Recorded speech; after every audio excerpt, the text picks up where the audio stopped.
देखिए था, अभी तक ये तासुर दिया गया था कि नेशनल कॉन्फ्रेंस में नेशनल हाईवे की तरह वन वे ट्रैफिक ही है। यहाँ से हम जाते हुए देखेंगे लेकिन आते हुए नहीं देखेंगे। आज हमने ये साबित कर दिया है कि नेशनल कॉन्फ्रेंस नेशनल हाईवे की तरह नहीं है।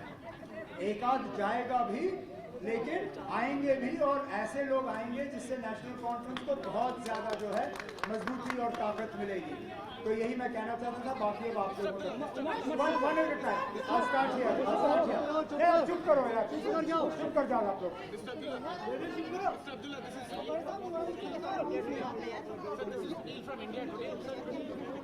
There was a hearing on Article 370 in the Honorable Supreme Court, and Supreme Court categorically said that the affidavit that was submitted by the senators related to the Article 370 yesterday, they have said that it will have no bearing on this particular case, and we are only going to judge this case as per the constitutional validity of the entire matter. I absolutely wholeheartedly welcome what the Honorable Supreme Court said today with regard to the affidavit filed by the Government of India. My initial reaction, if you saw on social media yesterday, was exactly this. Do you feel vindicated? That it is the legality and the constitutionality of what happened on the 5th of August 2019 that we want the Supreme Court to find on. The politics of it is not for the Supreme Court. That's for us. That is for political parties to fight their elections on. And therefore, I felt that this affidavit was misplaced. And I'm very glad that the Supreme Court found as well. Now we look forward, and I'm also very glad that the Honorable Chief Justice has indicated that this will be held on a day-to-day basis, which means that we hope that the process will be completed soon and that the judgment of the Supreme Court will be placed in front of everybody. You had said the similar.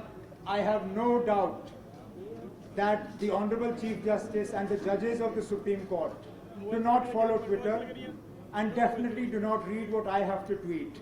Therefore, it is just a very, very sort of welcome coincidence that what I said yesterday was what came out in the Supreme Court today, but I think it's only based on facts.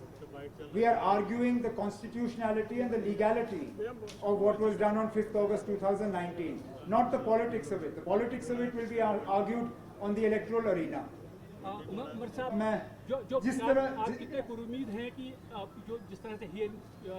जिस तरह की शुरुआत हुई है, मैं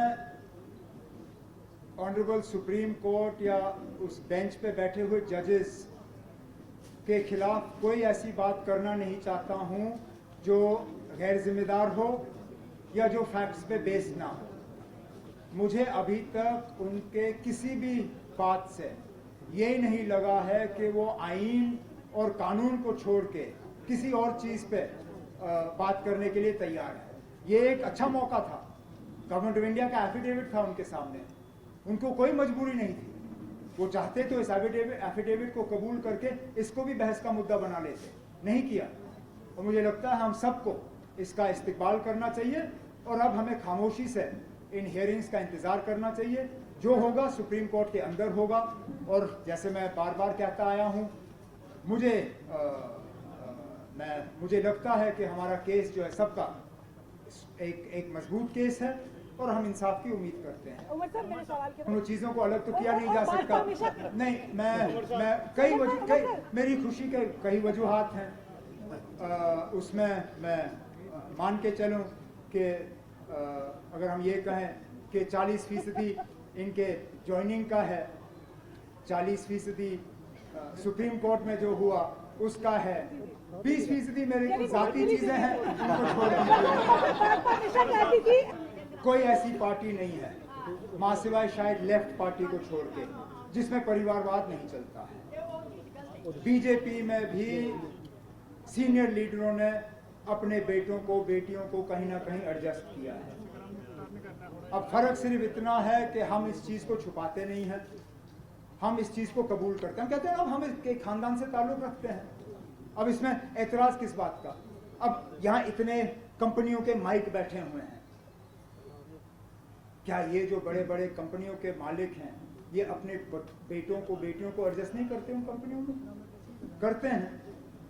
फर्क सिर्फ इतना है कि हमें हर 5 साल के बाद अपने रिपोर्ट कार्ड पर लोगों का मोहर लगवाना पड़ता है। लोग या तो हमें कबूल करते हैं या रिजेक्ट करते हैं। ये जमहूरियत है ना, हर किसी को एक हक होता है इसमें हिस्सा लेने का। अब क्योंकि मैं एक खानदान से ताल्लुक रखता हूँ, क्या मेरे लिए सियासत जो है वो अब बंद है? मैं सियासत में हिस्सा नहीं ले सकता हूँ, मेरा हक है, मैं ले रहा हूँ। लोग मुझे रिजेक्ट करेंगे, करेंगे। Is this in democracy? Supreme Court is in Delhi. Democracy is functioning in Delhi. Democracy is functioning in the rest of the country. Democracy is not functioning in J&K. How many examples do you want from me of the way in which democracy has been scuttled here? Absence of assembly elections, 1.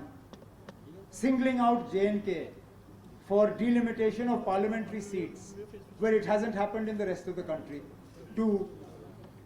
The way in which the DDC election results were actually rigged by withholding the election to the chairperson post so that they could influence DDC members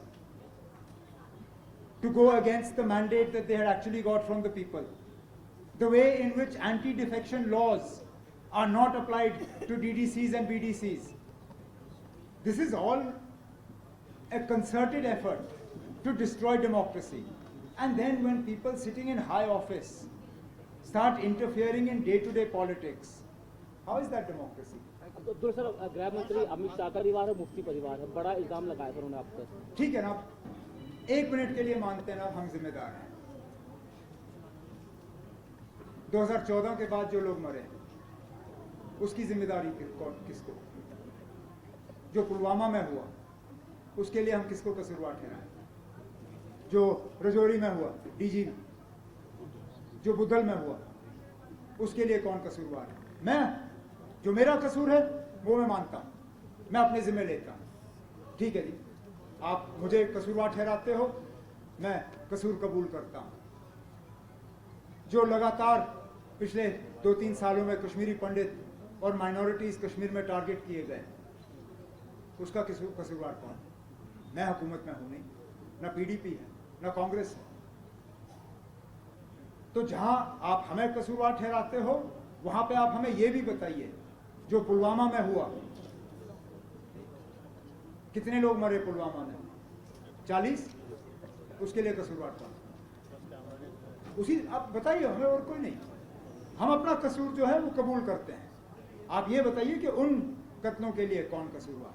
LG साहब, DG, chief secretary, army commander, chief of army staff, कोई ना कोई तो कसूरवार है, क्योंकि हम हुकूमत में है नहीं। बताएं कौन, हम भी सुनना चाहते हैं। आपको लगता है ये जो नहीं सॉरी, एक बार फिर बताइए, क्योंकि ये मैंने प्रधानमंत्री का सुना नहीं था। आपके ऊपर व्यक्तिगत हमला किया, it's a personal comment on your family. He said कि अगर आपको अब्दुल्ला परिवार का भला करना है तो अब्दुल्ला परिवार को वोट कीजिए, यानी कि नेशनल कॉन्फ्रेंस को कीजिए, लेकिन अगर आपको अपने बच्चियों को और बेटों को करना है तो आप हमें कीजिए। अब ये पर्सनल कमेंट की जो पॉलिटिक्स प्रधानमंत्री कर रहे हैं, मुझे कोई गिला नहीं है इससे। प्रधानमंत्री बहुत बड़े आदमी हैं, उम्र में भी मुझसे ज़्यादा हैं। वो जो भी हमारे बारे में कहना पसंद करें, मुझे कोई एतराज़ नहीं है, वो करें। और मैं उनकी बात में ये टिप्पणी नहीं करूँगा। सिर्फ इतना कहूँगा कि अगर यही है तो प्रधानमंत्री साहब इलेक्शन बुलाएं। हम देखते हैं लोगों को क्या भला, किसका भला चाहिए। आप लोगों को मौका ही नहीं दे रहे हो, लोग उसमें फैसला करेंगे उनको किसका भला चाहिए। इलेक्शन कराइए, नतीजा आपके सामने होगा। लोग नेशनल कॉन्फ्रेंस को पसंद करते हैं या नहीं करते हैं, लोगों को फैसला करने दीजिए। हम अपने आप को राजभवन के जरिए उन पर ठोस नहीं रहे हैं, हम मौका मांग रहे हैं। अच्छा, अब चलिए, आपने पार्लियामेंट के इलेक्शन कराने ही कराने हैं, पार्लियामेंट के साथ असेंबली का भी कराइए। दूध का दूध, पानी का पानी। अगर लोगों को वजीर आजम की बात सही लगी, हम हार जाएंगे और मैं वो हार कबूल कर लूंगा। मौका दे दीजिए, हम देख लेते हैं कौन सही कौन गलत। जम्मू कश्मीर केंद्र शासित अभी तो सरकार किसी की नहीं बन रही है। ना बने बाप बेटे की, ना बने बाप बेटी की, किसी की तो बने, करे ना। क्या इतने डरे हैं कि हम में से कोई ना कोई जीत जाएगा कि वो इलेक्शन ही नहीं करा रहे हैं? क्योंकि उनको पता है कि उनके कहने में और हकीकत में बहुत जमीन आसमान का फर्क है। मैं आज आपसे दावे से कह रहा हूं, अगर आज अभी इलेक्शन बुलाए जाते हैं, बीजेपी 10 नंबर क्रॉस नहीं करेगी। ये कहते हैं 50 पार, तो करे ना। मैं थकता हूं ये कहते हुए। अगर उनका 50 पार होना है तो मतलब हुकूमत उनकी है, जीत उनकी, इलेक्शन क्यों नहीं? ये तो हुआ ना क्रिकेट मैच में। क्रिकेट मैच में मैं कहूं या मेरी टीम सबसे मजबूत, मैं जीत जाऊं, लेकिन जब पिच सामने हो तो मैं मैदान पे उतरू ही ना। मैं बोला मैंने बैट नहीं पकड़ा, जीतूंगा मैं लेकिन बैट नहीं पकड़ूंगा। यही बीजेपी का हाल है, कहते मैं जीतूंगा लेकिन इलेक्शन के लिए तैयार नहीं है। अब ये मैं माफी चाहता हूँ, बीजेपी कहती है मैं तैयार हूँ लेकिन इलेक्शन कमीशन तैयार नहीं है। इलेक्शन कमीशन ने साफ कहा है कि उनको गवर्नमेंट ऑफ इंडिया से इशारा चाहिए कि यहाँ हालात इलेक्शन के लिए साजगार है या नहीं है। Chief election commissioner of India ने कहा है कि we accept there is a vacuum, that vacuum needs to be filled. जाहिर सी बात है कि इलेक्शन कमीशन को इजाजत नहीं दी जा रही है यहाँ इलेक्शन कराने के लिए। इजाजत मिले, इलेक्शन हो। लोगों को बाप नहीं चाहिए, बेटा नहीं चाहिए, बेटी नहीं चाहिए, कहीं से पोता पोती दामाद कोई ना कोई आ ही जाएगा, आ जाए ना, मुझे कोई एतराज नहीं है, लेकिन कम से कम इलेक्शन हो।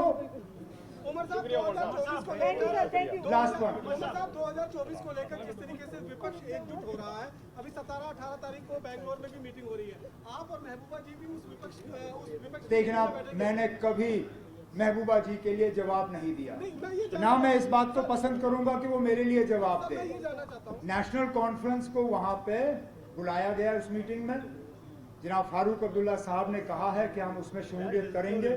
नेशनल कॉन्फ्रेंस की तरफ से कौन उस मीटिंग में जाएगा इसका फैसला भी होना बाकी है। सर मैं ये जानना चाहता हूँ कि आप दोनों अगर विपक्ष की उस मीटिंग मिलकर भारतीय जनता पार्टी क्यों का ना? विरोध करेंगी? किस लिए? एक ही मीटिंग को अटेंड करने का ये मतलब नहीं है ना कि सारा कुछ जो है वो इसी तरह होगा। हम नेशनल लेवल पे बीजेपी का मुकाबला करने के लिए स्ट्रैटेजी बना रहे हैं। स्टेट लेवल पे उस स्ट्रैटेजी को किस तरह इंप्लीमेंट किया जाएगा वो अब हम पे छोड़ दीजिए, आगे देख लेंगे ना किस तरह का माहौल होगा, क्या करना होगा क्या नहीं करना होगा। लेकिन आप पहले से ही चाहते हो कि इलेक्शन का ब्यूगल बजा नहीं और हम आपके सामने अपनी पूरी स्ट्रैटेजी खोल दें, ये ना ये कोई जर्नली का कोई मतलब ये दिखता नहीं है। हम अपने जो कार्ड्स जो हैं बिल्कुल अपने छाती से दबाए रखेंगे, जब खोलने होंगे हम खोल के आपके सामने रखेंगे। चले। Subscribe to our YouTube channel News DNN by clicking the bell icon. Don't forget to like, comment and share.